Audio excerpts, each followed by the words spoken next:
Hello class, let's get started. Please check your email box first. I sent you a copy of class note that I will follow for this class, for this quarter. I found out this might be an easiest way for us to be on the same page. I've been asking you to watch too many video clips. I'm sure some of you got lost what to watch and what to study. So please take a look at your email account and find a copy of class note. Please check your email box first. I sent you about 20 minutes ago, maybe 10 minutes ago.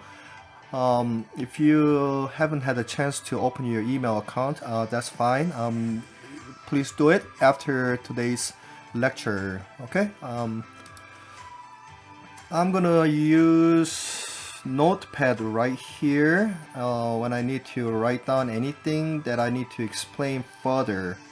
So this is class note that I will follow by concepts, concept number 1-1. So when I talk about anything in this class, I will tell you, okay, this is from concept number 1-1. Let's get started. Concept number 1-1 right here, research method, the nature of research. The research is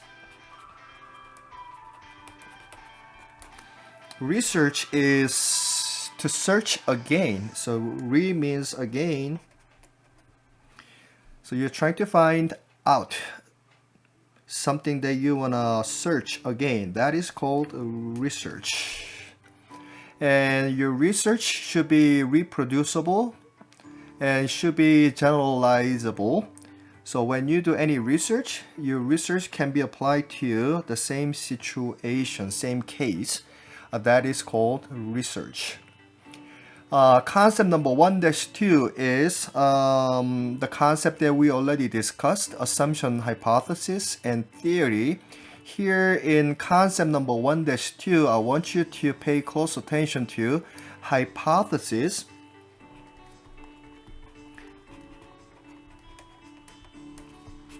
Hypothesis is a scientific statement before you get started any research. Based on your assumption, that is the intuitive way you believe and you think that you want to do some research. And you need to write down your research hypothesis. And hypothesis has two different statements. The first one is null hypothesis. This is also known as HO. O means zero right here. And the second one is alternative hypothesis, written as HA. Alternative hypothesis. Null hypothesis means when you make any assumption, you believe there is no difference, no changes. That is null hypothesis.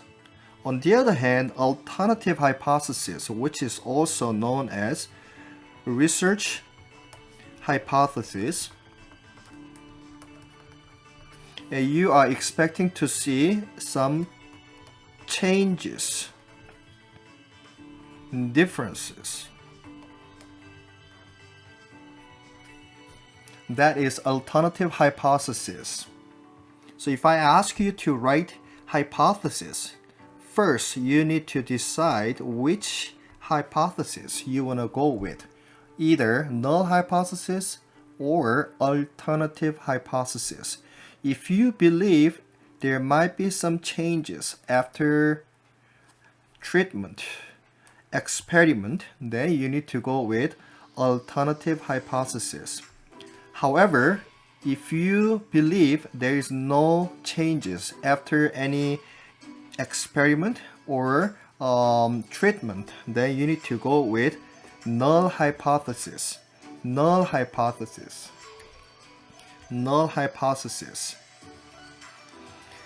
Again, the main reason that we do statistics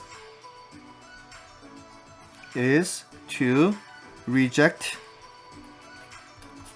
null hypothesis statement. Null hypothesis statement.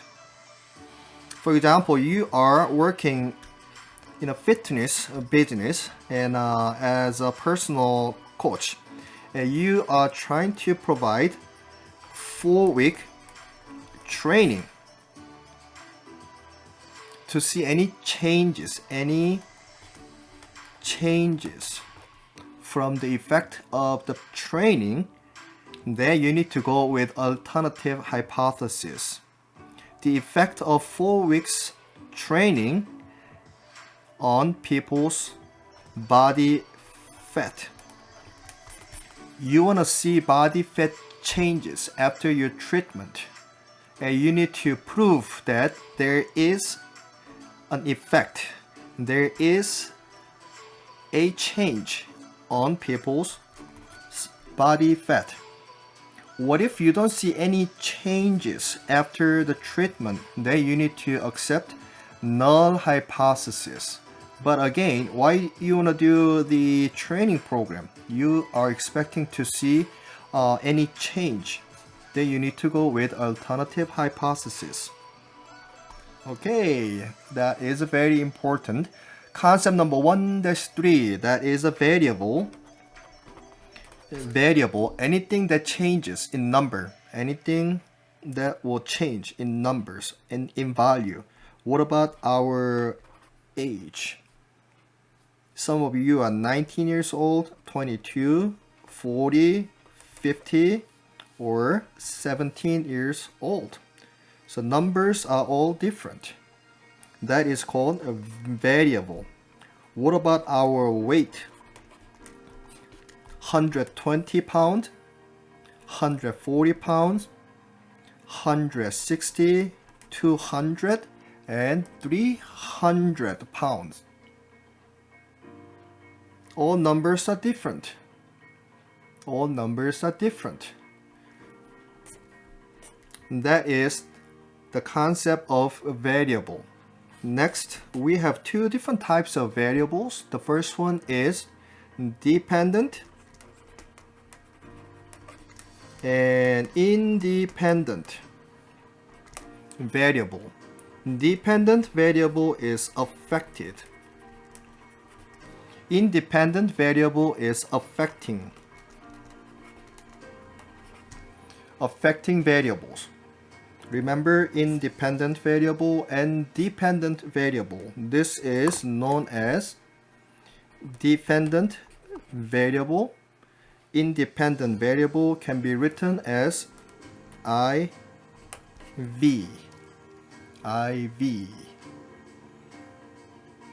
That's a concept number 1-3. Okay, let me repeat concepts 1, 2, 3. Research is something that we can reproduce from the result, and it can be generalized to different settings with different people, but you will see the same result always. That is the research. Second, when you start any research, you need to start with hypothesis. That is the scientific statement that you need to start with. There are two different types of hypothesis. The first one is a null hypothesis. There is no changes. There is no difference. The second one is alternative, which is also known as research hypothesis, written as HA. Null hypothesis can be written as HO. That is null hypothesis. Null means zero. The main reason that we do statistics from our data is try to reject the null hypothesis. You are expecting some effect or changes. Then if you go with the null hypothesis, you need to reject. You need to accept alternative hypothesis that tells you some difference in changes. Next, the variable. Anything that changes in number and value, such as age or weight. What about our major? Our majors are changing. PE majors and exercise science majors and allied health professionals. They are changing. They are changing. Okay, next concept number 1-4 right here. I already explained about hypothesis, null hypothesis, and alternative hypothesis. So this null alternative hypothesis is also written as research hypothesis. Next concept number 1-5. When you start any research, you can start with reasonings. That is your intuitive ways. The first is inductive way, such as 3, 6, 9, 12. What could be the next number? I'm sure some of you answered 15. And my question is, how did you find out 15? Because you use the following statement. Specific event to predictions about general principles. So right here, general principles. What do you see right here? You can see the increasement of by 3. So numbers are changing by 3. That is the specific principles.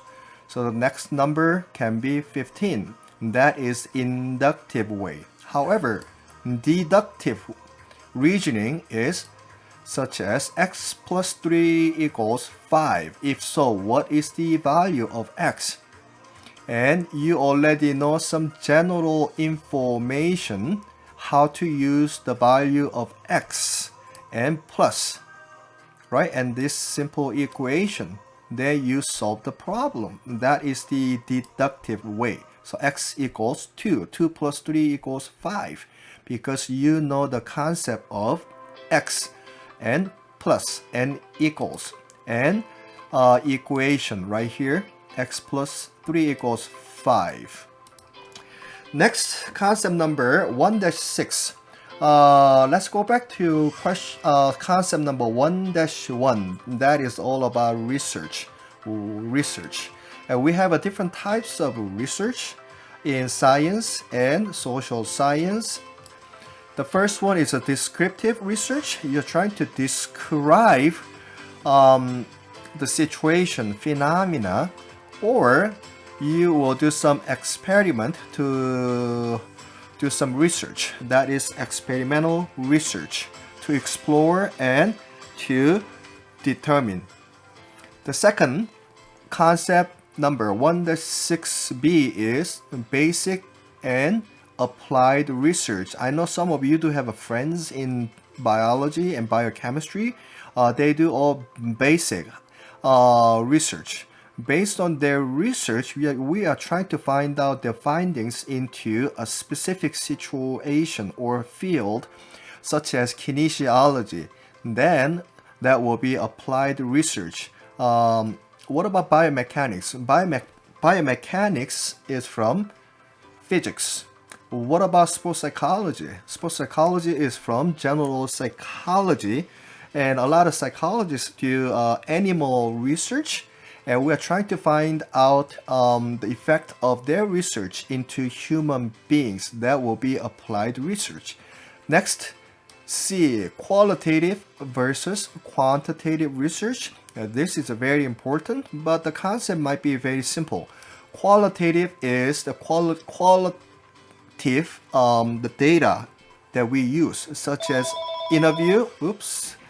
The quantitative is, call from real estate.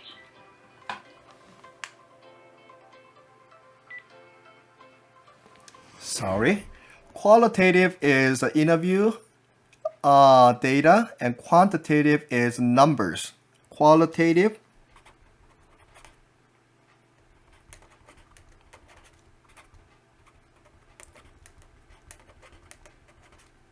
two different types of research. Qualitative is quality data, such as interview, in-depth interview. Quantitative research is all about numbers. Which one is better? Well, it really depends on what you are interested in. Sometimes you need to have qualitative research. I'm sure you have watched TV shows with interviews that you will try to find out some things with the answers. Do you like USA government right now? Yes, no. Do you like President Trump? Yes. What did you find out? Yes, you like the current government. What about this interview? Um, do you like current social system? No. Do you like President Trump? No. So what did you find out? That is a qualitative research. What about quantitative? Quantitative research, scales 1 to 10. If you like current the government, circle 10. What about 2? Then you get some idea. Well, that person doesn't like the current system, right? So that is a qualitative research. Longitudinal versus cross-sectional research. Longitudinal research, let me take this out. Longitudinal is you will collect data from age 1 to age 60. So you will observe, you will collect data from that person from the beginning to the end of your research. Longitudinal. It's a long time process, but you can see some trend, how your subject is changing. However, there is a problem with a longitudinal research, such as death, amotivation. What if your subject is no longer interested in your research and you will have attrition? You will lose your subject. That means you will lose your data. So to prevent this downsides of longitudinal research, you will have 2 subjects, 2, or could be 10. Or even 1. That will represent different age groups, 10, 20 years, 30, 40, 50, and 60 years old. And you can still see the trend. That is called cross-sectional. That's called cross-sectional research. Cross-sectional research. Concept number 1-6 is human versus animal research. If you use any human being for your research, that will be human-based research. If you use any animal for your research, that will be animal research. I'm sure you completed the CD training that talks about human versus animal research. Okay, concept number 1-7. This is very, very important in statistics. Population and sample. Population versus sample. Population is the entire group of your research that you are interested in. The entire, everyone. However, it is very difficult to collect data from the large group, such as the population of USA. You need to collect every single individual to include all Americans in your research. That is called population-based research. However, it's impossible to collect data using population method because it takes a long time and it costs a lot of money. So we will try to have a small portion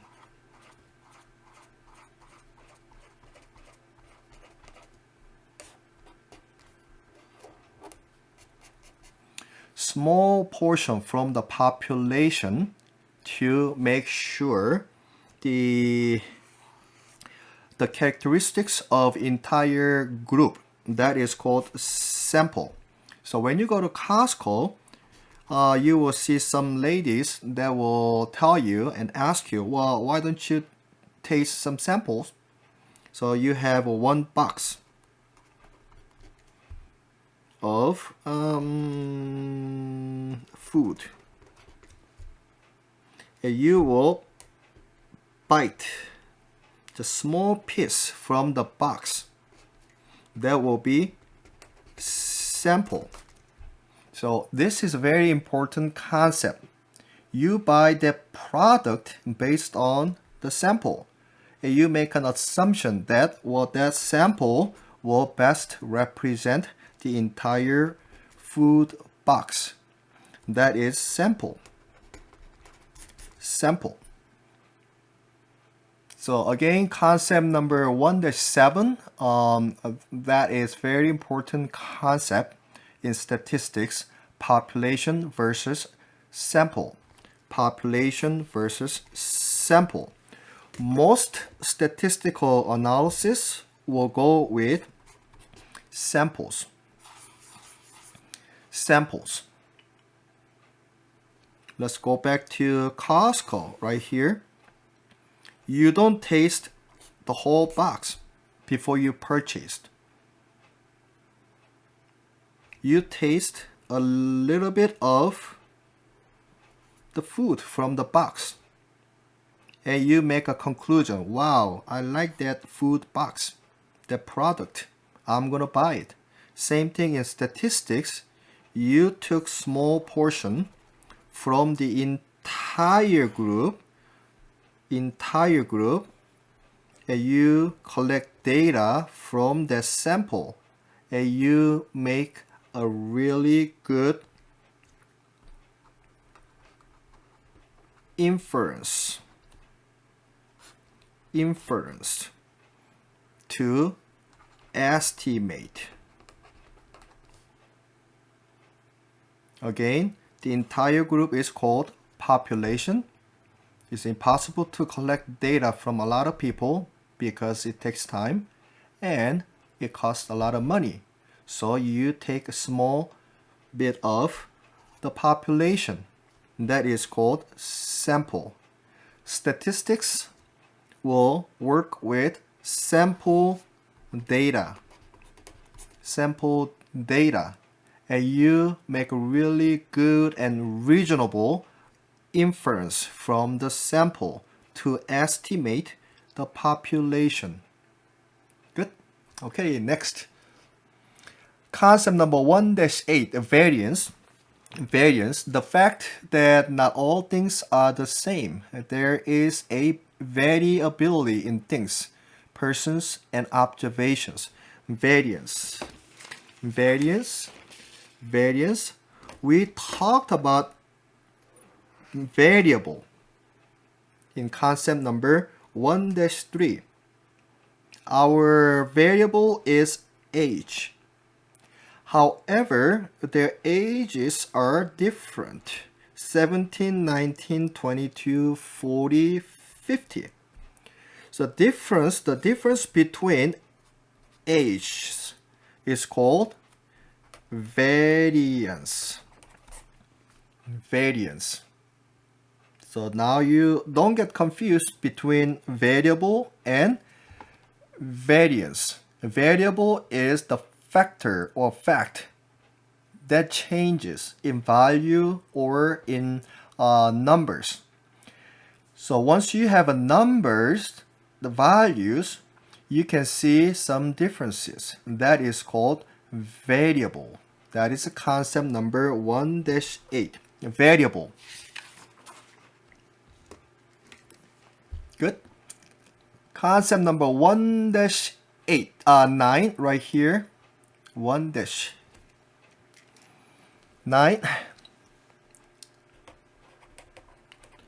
However, the variance has error of unexplained variance. unexplained variance plus variance accounted by factors. For example, the total variance in heart disease. Your heart disease is unexplained variance or error of unexplained variance plus your health condition that will determine your heart disease. Heart disease. What about height? What about the height? My height is 5'6". By hospital. When I ask my wife, my height becomes 5 and 5.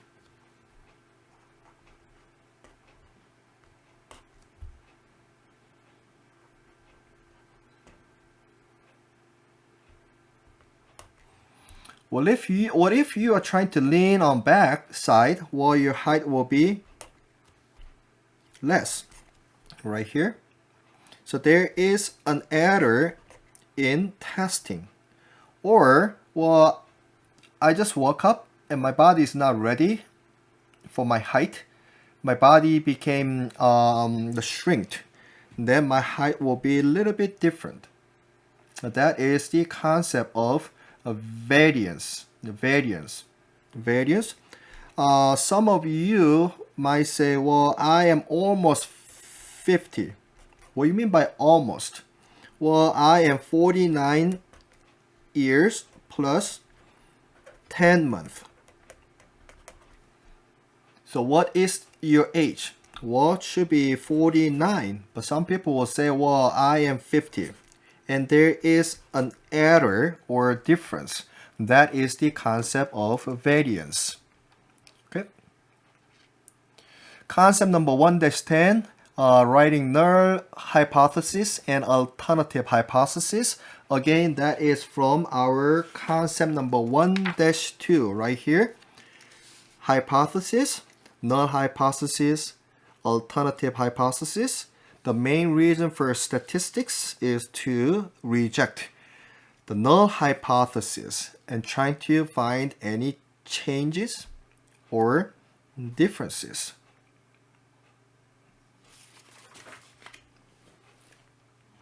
Concept number 1-11 is called validity and reliability. Validity and reliability.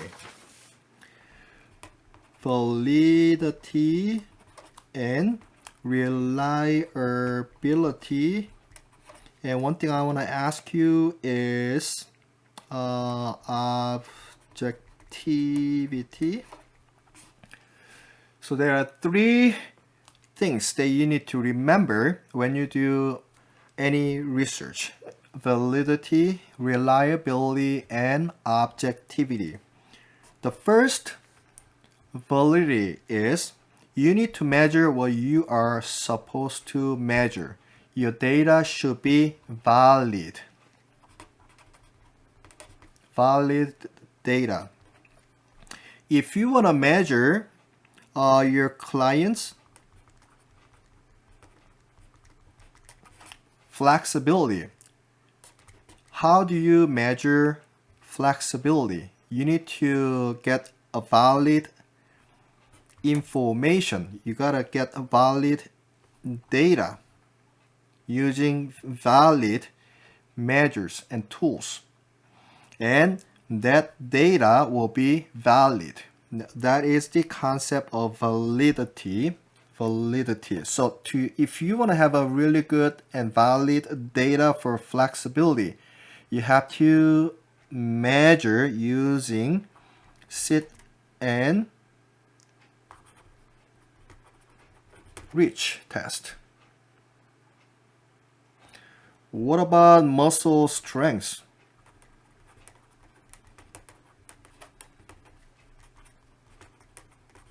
Push-ups or pull-ups? What if you measure push-up and pull-up for the flexibility, That is the violation of validity. You have to measure what you're supposed to measure. That is the concept of validity. Next one is reliability. Reliability means consistency. Consistency. Do you remember my height? Whenever I measure my height, it should be 5 and 6. 5, 6. However, when my wife measures my height, could be 5, 5. What about the hospital? Sometimes my height is 5, 7. I don't know why. But my height should be 5, 6. That is my reliable data. Consistent data. What if your data or numbers are fluctuating and you are making violation of reliability? Okay. Next, objectivity. Your data that you collect should be objective, not subjective.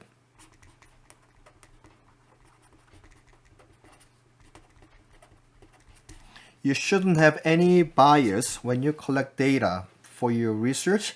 That is the concept of objectivity. So number one is validity. That is, you have to get valid data from valid method. Second, reliability. Your data, your numbers should be consistent.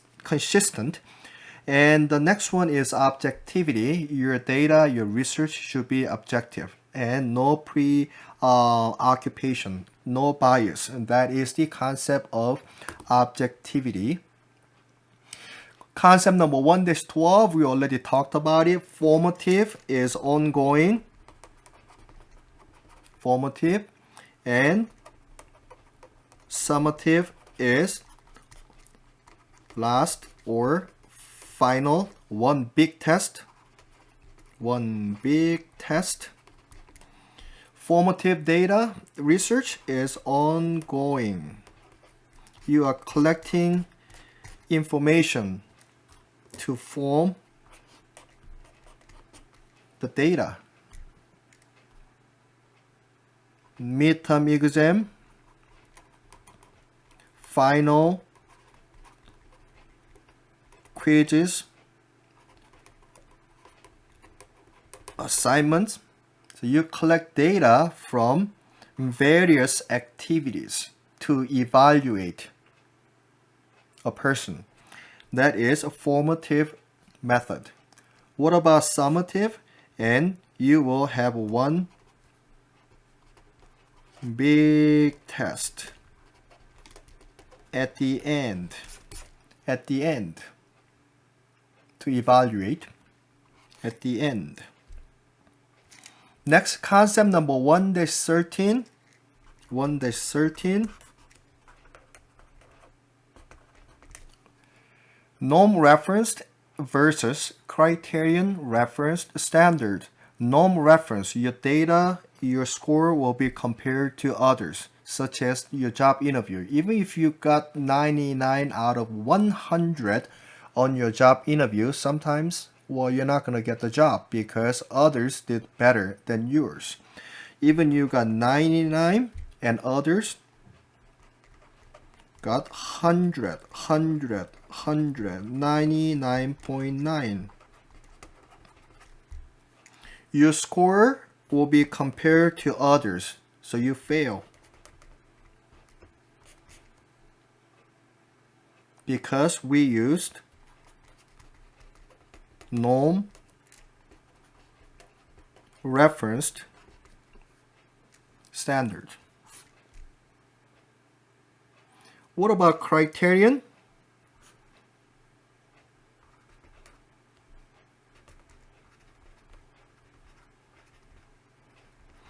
If you get 94 from this class, you will get an A. What about 95? Still A. 100, you still get an A. However, you can see variance in numbers. 94, 95, 96, 97, 98, 100. Numbers are different. Doesn't matter. there is a criterion, and there is a criteria to pass and to get an A. That is the concept of norm referenced and criterion referenced. Okay, on Wednesday we will continue to concept number 1-14. That's based on population and sample. I will stop right here. I don't want to make a video which is very lengthy and it takes a long time to upload to YouTube, and I'll try to send this video clip as soon as possible so you can watch. Thank you very much, and I will see you on Wednesday. Thank you. Bye bye.